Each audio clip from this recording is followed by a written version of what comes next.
To understand what is actually happening between the United States, Iran, and Russia, you have to be willing to separate the signal from the noise. And that requires discipline because the noise is very loud.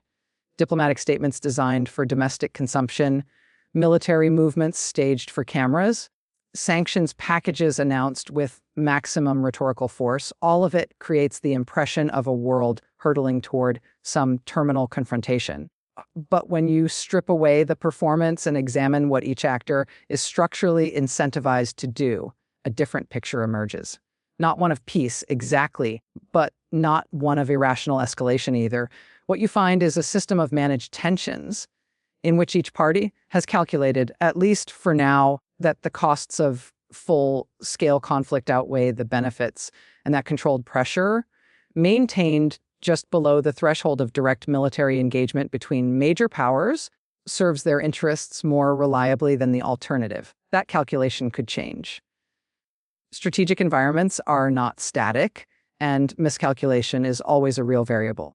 But the default posture of all three actors, when examined through the lens of structural interest rather than public rhetoric, is one of deterrence management rather than escalation for its own sake. The question worth examining is not whether the world is on the edge of a major war, a framing that tells us very little and generates far more heat than light.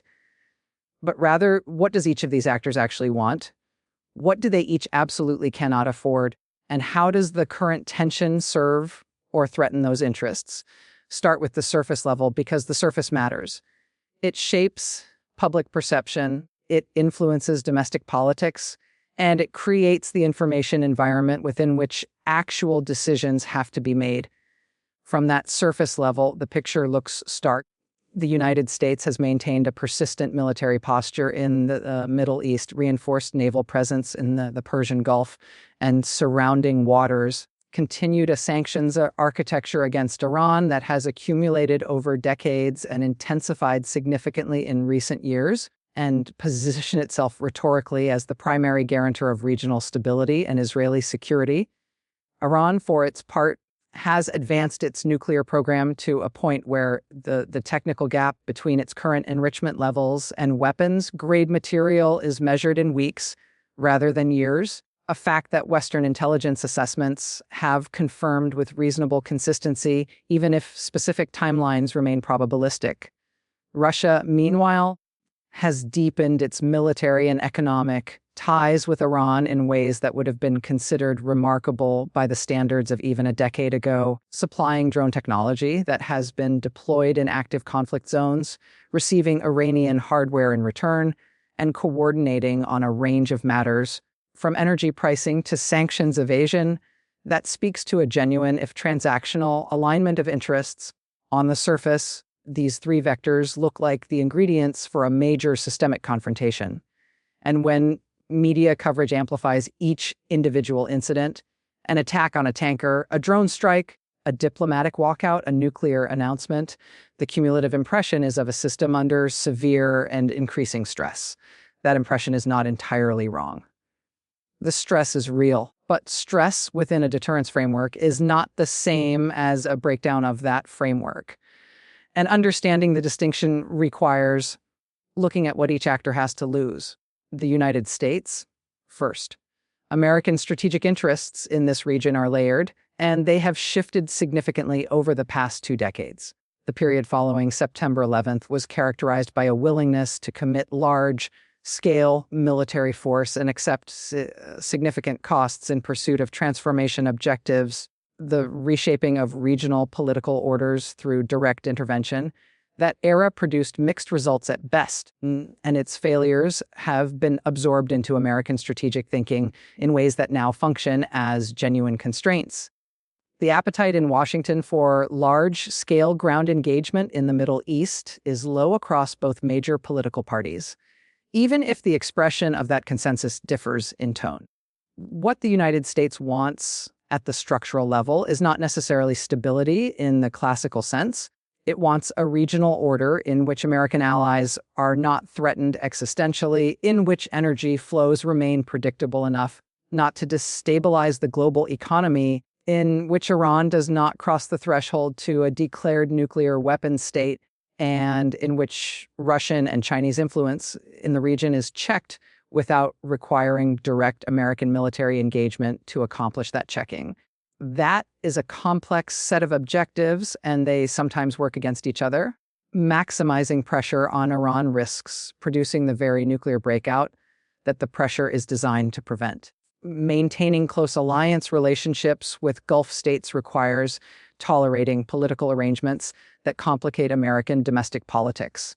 Confronting Russian influence in the region while simultaneously managing Russian behavior in Ukraine creates strategic bandwidth problems. American policymakers are not operating in a vacuum of clear strategic choice. They are navigating a constrained environment in which every tool has a cost and every position has a trade-off. What the United States cannot afford strategically is a direct military confrontation with Iran that does not achieve a rapid and decisive result, because a prolonged conflict would consume resources and attention that American strategic planning has increasingly directed toward the Indo-Pacific. The 2022 National Defense Strategy made this prioritization explicit, and while official documents are not the same as operational reality, they do reflect genuine institutional consensus about where primary strategic competition lies. An Iranian conflict that lasted months or years drew in Hezbollah and other proxy networks across the region, disrupted Gulf energy infrastructure, and generated significant American casualties would be a strategic setback of the first order, not because the United States could not prosecute such a conflict militarily, but because the second and third order effects would compromise the larger strategic posture that American planners are trying to maintain. This is why American behavior toward Iran, when examined carefully, is better described as coercive deterrence than as preparation for war. The objective of coercive deterrence is to maintain pressure that prevents the adversary from taking specific actions. In this case, completing a nuclear weapon, attacking American forces or allies directly above certain thresholds, while not triggering the very escalation the pressure is meant to prevent. It is an inherently unstable equilibrium, but it is an equilibrium nonetheless, and it has held in various forms for more than 4 decades. Iran's structural position is, in certain respects, the most constrained of the 3 actors. The Iranian state has survived under sanctions pressure for most of its modern existence, and the Islamic Republic has developed a genuine institutional capacity for economic adaptation through informal trade networks, currency substitution, and the kind of gray market resilience that emerges from long exposure to economic isolation. But surviving under pressure is not the same as thriving, and the internal political situation in Iran is considerably more complex than its external posture suggests. The government faces a population that is, by multiple indicators, increasingly disengaged from the revolutionary ideology that animated the state's founding. Economic frustration is real and documented. The protest movements of recent years, while suppressed, were not trivial expressions of discontent. They reflected genuine social pressures that the leadership is aware of and that complicate its strategic calculus. Iran wants, at the structural level, several things that are partially in tension with each other. It wants regime survival above all else, which requires maintaining the internal security apparatus, managing economic conditions well enough to prevent the kind of sustained mass mobilization that could threaten the system, and projecting enough external strength to deter the kind of intervention that removed other regional governments the United States and its allies found objectionable. It wants regional influence, the ability to shape outcomes in Iraq, Syria, Lebanon, and Yemen in ways that create strategic depth and prevent the emergence of a hostile regional coalition on its borders. And it wants, at minimum, the implicit threat of nuclear capability, which functions as a deterrent even in the absence of an actual weapon, because the uncertainty itself imposes costs on potential adversaries. What Iran cannot afford is a direct military confrontation with the United States on terms that the United States controls, because the asymmetry in conventional military capability remains substantial. The Iranian military is not negligible.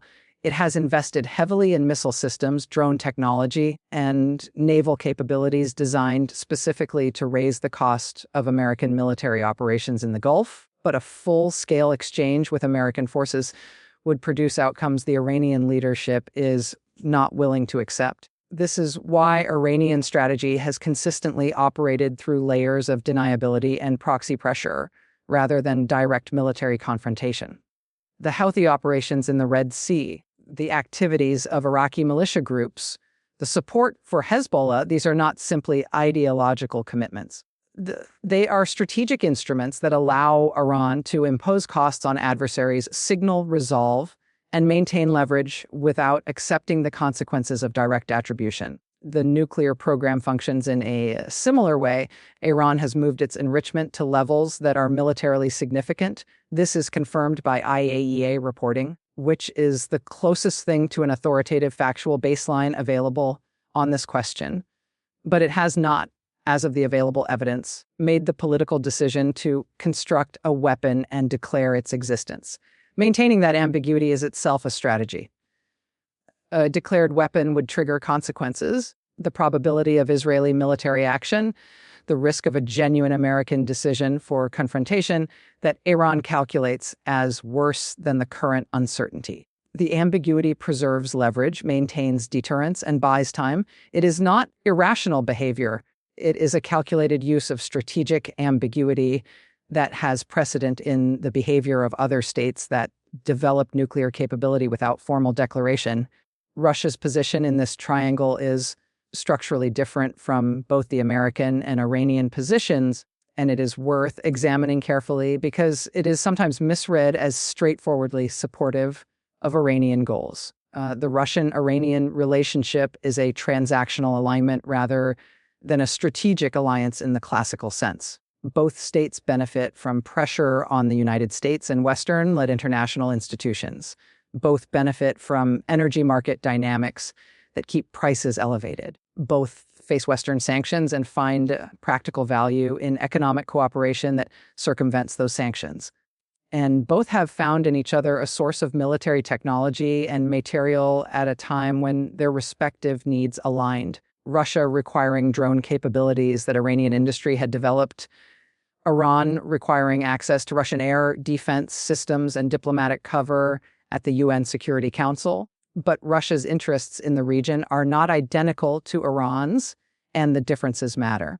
Russia's primary strategic preoccupation is Ukraine and the broader question of European security architecture, the relationship between NATO's eastward expansion and Russian conceptions of its near-abroad security requirements. The Middle East is important to Russia, but it is a secondary theater in the current strategic environment. Russia wants to maintain influence in Syria, where its military presence has been a significant investment since 2015. It wants to remain a relevant actor in regional diplomacy, which requires relationships with Gulf states as well as Iran. It wants energy prices high enough to sustain its budget under sanctions pressure. And it wants to ensure that the United States is sufficiently distracted and resource constrained in multiple theaters that it cannot concentrate its strategic attention and alliance management on the European theater. This last interest is worth pausing on because it explains a significant portion of Russian behavior that might otherwise appear puzzling. A United States that is managing simultaneous tensions with Iran, dealing with Houthi disruption of Red Sea shipping, managing Israeli-Palestinian dynamics, and maintaining Gulf state relationships as a United States with less bandwidth for European matters. That diffusion of American strategic attentions serves Russian interests regardless of whether any specific Middle Eastern crisis escalates to the point of direct conflict. Russia benefits from the tension itself, from the consumption of American diplomatic energy, military resources, and political capital, even without any particular outcome materializing in the region. This is what makes Russia's role in the triangle fundamentally different from Iran's. Iran has direct security stakes in the regional outcome. Russia is at least partly playing the role of a power that benefits from regional complexity without necessarily having a strong preference for any specific resolution. That is not to say Russia is indifferent to outcomes. A major American military success against Iran would be a strategic setback for Russia, eliminating an important source of pressure and demonstrating American military effectiveness in ways that would have implications for Russian calculations in Europe. But Russia's support for Iran has limits, and those limits are defined by Russian strategic interests rather than ideological solidarity. If Iran's behavior threatened to trigger a conflict that drew Russia in directly, or that significantly disrupted energy markets in ways harmful to Russian export revenues, or that complicated Russia's relationships with Gulf states, whose financial flows Russia has come to depend on, the alignment would face real stress. The observable evidence supports this reading. Russian support for Iran has been meaningful but bounded. Russia has not transferred its most sophisticated military technology to Iran. It has maintained working relationships with Israel, including on matters related to Syria, even as Israeli strikes on Iranian assets in Syria have continued. It has participated in diplomatic formats, however unproductively, that include Western parties. This is the behavior of a state that is using the Russia-Iran alignment as a strategic instrument rather than one that has committed itself unconditionally to Iranian strategic objectives. Understanding these structural positions requires also understanding what the current information environment does to public perception of the tensions between them. The media ecosystem across multiple countries and political orientations systematically amplifies incidents and systematically underweights the structural constraints that make full-scale war between these actors unlikely. This is not a conspiracy or a failure of individual journalists. It is the product of incentive structures that reward attention and engagement, and conflict, or the credible threat of conflict, generates both more reliably than the slower, less visually dramatic analysis of strategic constraint. A naval patrol near the Strait of Hormuz generates coverage. The decade-long diplomatic and economic framework that has kept that strait functionally open despite sustained tensions generates far less. The psychology of escalation narratives deserves its own examination because it shapes not just public perception, but the political environment within which decision makers operate. Escalation narratives create pressure on governments to appear strong, on analysts to take maximalist positions, on institutions to prepare for worst-case scenarios. That pressure can itself become a variable in strategic calculation. A government that has allowed its domestic political environment to become saturated with escalation narratives faces real costs if it then pursues de-escalatory moves that can be characterized as weakness. This is a genuine constraint on American, Iranian, and Russian policymakers alike. The gap between what each actor says publicly and what each actor's structural interests suggest it actually prefers is not explained entirely by cynicism. Some of it is explained by the political cost of appearing to deviate from the narrative that domestic constituencies and media environments have come to expect. Historical parallels are instructive here, precisely because they are imperfect but illuminating. The Cold War produced decades of sustained tension between nuclear armed powers that generated regular crises: Berlin, Cuba, Korea, Vietnam, various proxy conflicts across multiple continents, without producing direct military confrontation between the major powers. The mechanisms that prevented escalation were not simply goodwill or diplomatic skill, though both mattered at specific moments. They were structural mutual deterrence, the recognition that certain actions would trigger consequences that none of the parties wanted to accept, the existence of communication channels that allowed signals to be sent and received even during periods of acute tension, and the shared interest in maintaining a framework of managed competition rather than allowing any single crisis to determine the outcome of the overall competition.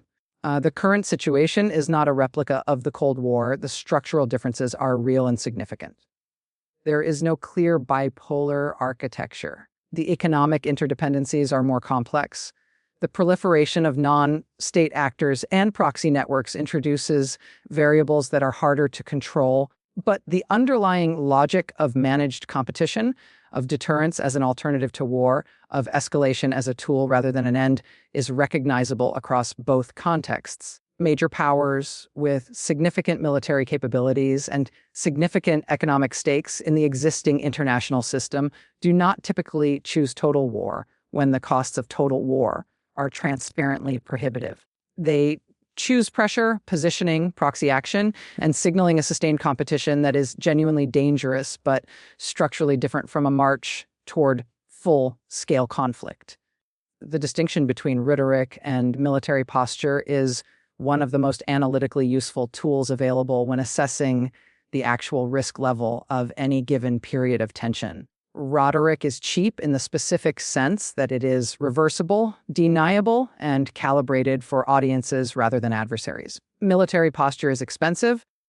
It requires resource commitment. It creates facts on the ground, and it sends signals that are harder to walk back.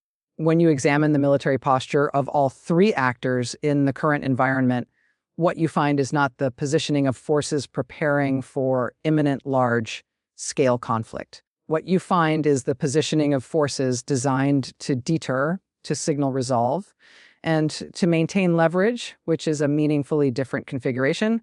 American naval deployments in the region have been significant, but they have been oriented primarily around force protection and freedom of navigation rather than around the kind of concentration and pre-positioning that would precede a major offensive operation. Carrier strike groups in the region function as visible deterrence. Their presence communicates capability and willingness without committing to a specific action. That is precisely their strategic utility. They raise the cost that any adversary would have to pay for a significant escalatory move while preserving American decision-making flexibility. The same logic applies to American air assets in the region and to the rotational presence of special operations forces that has remained a consistent feature of the American military footprint for years. These are instruments of deterrence maintenance, not indicators of imminent offensive planning. Iranian military posture similarly reflects a strategy of deterrence rather than preparation for offensive war. The investments Iran has made in precision missile capability, in drone technology, in naval mine capacity, and in the training and equipping of proxy forces across the region are all oriented around the same strategic logic, raising the cost of any American or Israeli military action to a level that makes it unattractive. The Iranians have studied American military operations with considerable care, and they understand that their conventional military cannot match American power in a symmetric engagement. What they can do is ensure that any American military action against Iran comes with a price: disruption of Gulf energy infrastructure, attacks on American bases through proxy networks, potential closure or significant disruption of the Strait of Hormuz, and the activation of Hezbollah's missile arsenal against Israel. That makes the cost-benefit calculation for American planners deeply unattractive. That is deterrence logic, and it has functioned with reasonable effectiveness for decades. Russia's military posture in the region is primarily oriented around Syria, where its air and naval presence has been a fixture since 2015. That presence has been under real stress since the collapse of the Assad government, which removed the political partner around which Russian engagement in Syria was organized. The long-term Russian military position in Syria, particularly the Hmeimim Air Base and the Tartus Naval Facility, faces genuine uncertainty that has nothing to do with the American-Iranian dynamic and everything to do with the political transition in Damascus. This is worth noting because it illustrates the degree to which Russian regional positioning is driven by its own specific interests and constraints, not simply by coordination with Iran. Russia is managing a significant strategic adjustment in Syria at the same moment it is managing the ongoing Ukraine conflict, and that compression of simultaneous strategic challenges is a real constraint on Russian capacity for deliberate escalation elsewhere. The energy dimension of this triangle is often treated as a background variable, but it deserves more direct examination because energy economics are not simply a context for geopolitical competition. They are a driver of it, and they impose constraints that are as real as military ones. The global energy market has gone through significant structural changes over the past decade. American shale production has altered the supply landscape in ways that reduce American dependence on Middle Eastern oil, but the global economy remains significantly exposed to Gulf energy flows, and that exposure creates leverage that all three actors are aware of and factor into their calculations. Iran controls or can threaten one of the most strategically sensitive choke points in the global energy system. The Strait of Hormuz carries a substantial portion of global seaborne oil trade, and Iranian ability to threaten or disrupt that flow, even without fully closing it, which would be an extraordinarily escalatory act, gives Tehran leverage that is disproportionate to its conventional military power. The mere credibility of an Iranian threat to Hormuz affects insurance rates, shipping decisions, and oil price expectations in ways that impose economic costs on adversaries without requiring Iran to fire a shot.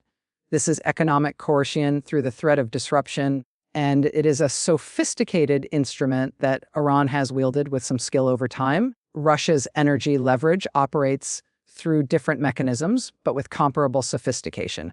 Russian energy exports, even under sanctions, continue to reach global markets through adjusted trading arrangements, and Russian ability to coordinate with OPEC plus members, particularly Saudi Arabia, on production decisions gives Moscow influence over global oil prices that translates directly into budget revenue and political sustainability. The relationship between Russia and the Gulf states is not warm in an ideological sense, but it is functional, built on the shared interest in energy prices that sustain all of their budgets at comfortable levels.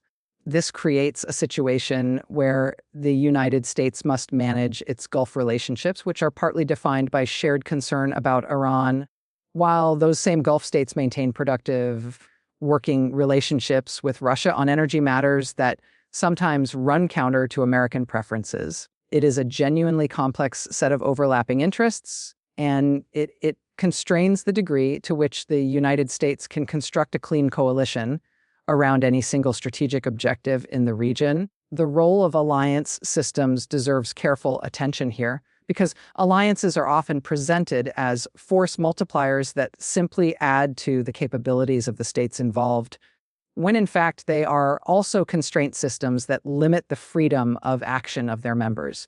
American alliance commitments in the region to Israel, to Saudi Arabia, to the Gulf Cooperation Council states, to Jordan, are genuine and significant, but they are not uniform in their implications. Israeli security concerns about Iran's nuclear program are more acute and more existential from the Israeli perspective than American concerns about the same program. That difference in threat perception means that Israeli decision-making about potential military action against Iranian nuclear infrastructure could proceed on a timeline and with a risk tolerance that does not perfectly align with American preferences.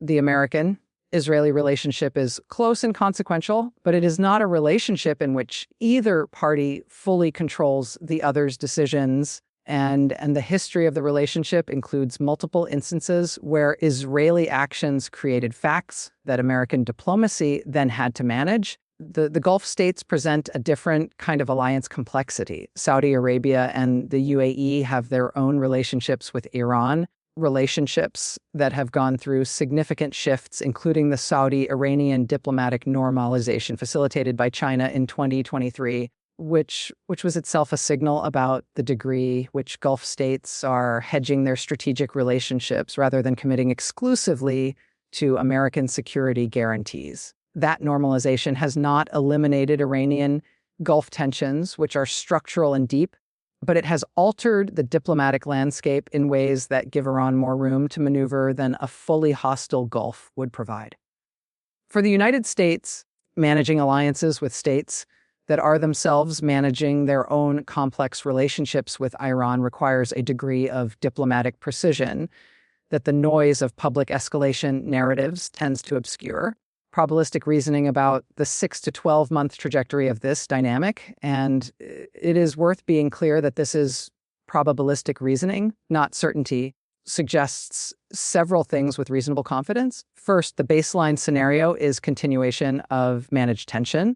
Iranian nuclear program continuing to advance in technical terms while stopping short of a declared weapon, American sanctions and diplomatic pressure continuing, proxy activities in various theaters continuing at levels calibrated to impose costs without triggering direct escalation, and periodic incidents that generate significant coverage without fundamentally altering the structural balance.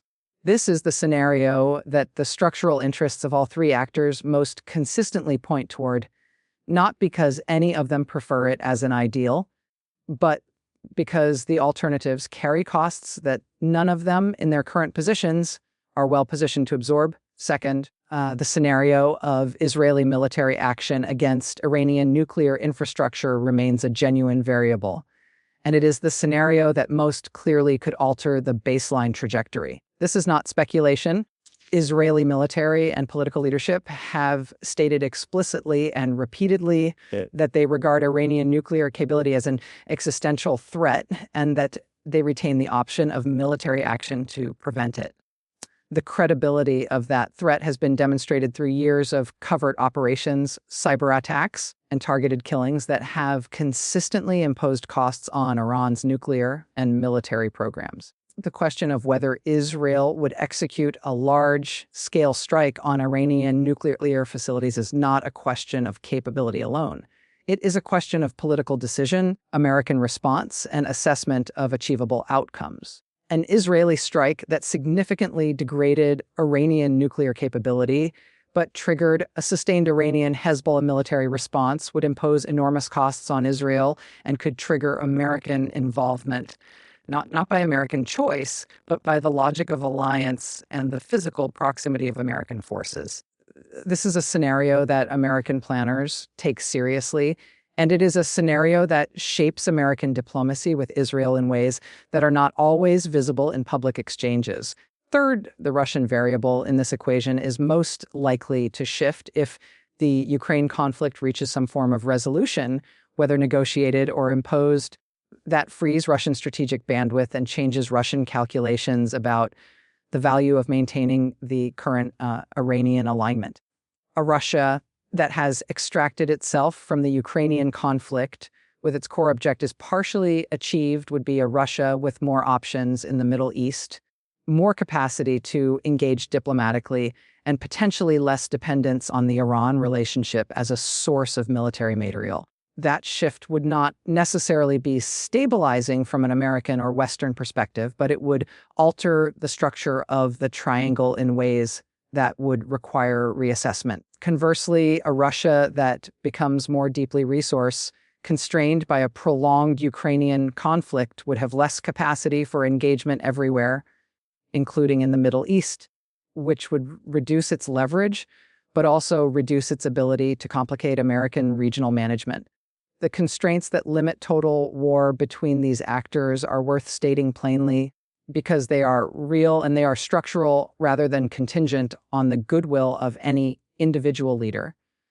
Nuclear deterrence is the most fundamental. Iran does not have a declared nuclear weapon, but both the United States and Russia do, and the presence of nuclear weapons in this strategic environment imposes a ceiling on escalation that functions independently of political intentions. No rational actor in this environment chooses a path that credibly risks nuclear exchange, and the logic of escalation dominance, the understanding that a conventional conflict between nuclear armed states carries a non-trivial risk of crossing the nuclear threshold, creates a powerful structural disincentive to full-scale conventional war between the major actors. Economic interdependence, while often overstated as a constraint in popular analysis, is a real factor at the global system level. A major military conflict in the Persian Gulf that disrupted energy flows would impose costs on the global economy, including on China, which is the largest single importer of Gulf oil. That would generate enormous political pressure from actors not directly involved in the conflict. China's role in this dynamic is often underweighted in analysis that focuses exclusively on the U.S. Iran-Russia triangle. China has significant economic interests in Iranian oil, significant investments across the Gulf region, and a strategic interest in Middle Eastern stability that reflects its dependence on regional energy and its broader Belt and Road economic infrastructure. A destabilized Middle East is not in Chinese interests, and Chinese diplomatic and economic weight functions as an additional structural constraint on escalation, even if China is not a direct party to the tensions under discussion. The domestic political constraints on all three actors are also real, even if they are expressed differently in different political systems. In the United States, any significant military engagement in the Middle East faces a political environment that is skeptical of open-ended commitments, sensitive to casualty costs, and divided about the degree to which American security interests require regional intervention. In Iran, the leadership faces a population that bears the economic costs of isolation and conflict without having chosen the policies that produce those costs, and the calculus of regime survival does not clearly favor policies that would intensify economic pain without corresponding security gains. In Russia, the political sustainability of the current government depends significantly on the narrative of Russian strength and strategic competence. A major miscalculation in a secondary theater, one that produced costly consequences without clear gains, would be domestically difficult to manage. These domestic political constraints are not guarantees against escalation, but they are real variables that factor into decision-making in all three capitals. What the current moment actually represents when examined through all of these lenses simultaneously is a period of strategic repositioning in which the relative weights of these actors are being tested and recalibrated without any of them having yet found a stable new equilibrium. The post-Cold War order that structured Middle Eastern geopolitics for 3 decades has clearly eroded. The assumption of unchallenged American primacy in the region, which shaped the strategic calculations of all regional actors from the 1990s through roughly the mid-2010s, no longer holds with the same reliability. That does not mean American power has disappeared. It remains the most significant single military presence in the region, but it means that other actors have adjusted their assessment of what American power will and will not do and have calibrated their own behavior accordingly. Iran has watched the American decisions in Iraq and Afghanistan, absorbed the lessons of the nuclear negotiations and their subsequent collapse, and concluded that it can sustain a nuclear threshold status without triggering the kind of decisive American response that earlier analysis might have predicted. That conclusion may be wrong. The variables that would change American calculations are not fixed, but it is a rational inference from observed behavior. Russia has drawn its own conclusions from American strategic choices, and those conclusions have informed its willingness to challenge Western defined norms in ways that would have seemed unlikely 15 years ago. These are not simply the products of individual leadership decisions, though leadership matters. They are the products of structural shifts in the perceived costs and benefits of various actions, shifts that have accumulated over time and that now define the environment within which the current tensions are unfolding. The honest conclusion of this analysis is not that everything will be fine, because that would be a different kind of distortion, replacing unfounded alarm with unfounded reassurance. The tensions between these actors are real, the risks of miscalculation are real, and the variables that could shift the equilibrium toward more serious conflict are identifiable and present. But the analytical conclusion, based on structural interests rather than rhetorical surface, is that the most probable trajectory over the next 6 to 12 months involves continued managed tension rather than escalation to total war. The actors involved have demonstrated, across decades of interaction, a capacity for calibrating their behavior to avoid the consequences that none of them can afford. That capacity is not infinite, and it is not a guarantee, but it is a real feature of the strategic environment, and it deserves to be weighted accordingly. The discipline required to hold that conclusion, to acknowledge the genuine danger without inflating it, to recognize the calibration without mistaking it for a resolution, is the same discipline that effective strategic analysis demands in any complex environment. The tensions between the United States, Iran, and Russia are best understood not as a narrative moving toward a defined climax, but as a sustained competition in which the terms of engagement are continuously being negotiated through posture, pressure, and the consistent, if imperfect, management of limits. That is an uncomfortable state of affairs. It is also, by the standards of what major power competition can produce, a manageable one, for now, and subject to the variables that no analysis can fully anticipate.